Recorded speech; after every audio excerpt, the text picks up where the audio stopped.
is a traditional ceremony dedicated to the worship and honoring of the salangai or the ankle bells that is to be worn by a dancer for the very first time.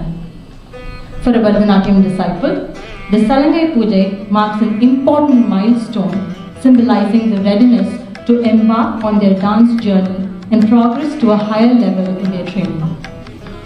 The ceremony begins with the dancers seeking the blessings of God, parents and Guru, and the Guru tying the Salangai on the dancer's feet. After this, the dancer performs a well-curated sequence of dances in a specific order with numerous compositions. And now, please join me in giving a very warm welcome to the star of today, Akshaya Ramanujan.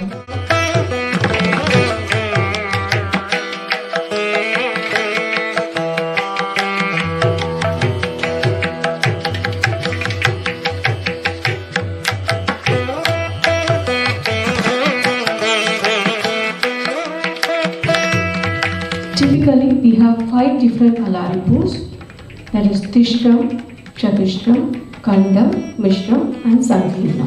So 5 different jatis.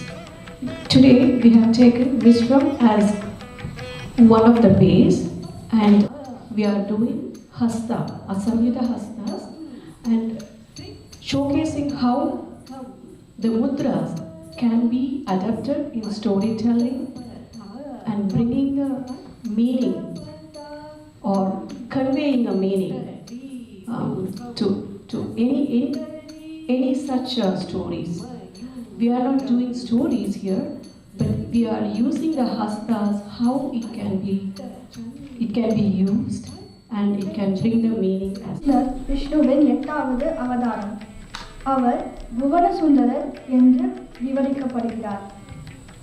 முழு பிரபஞ்சத்திலும் மிகவும் அழகானவர் என்று பொருள்.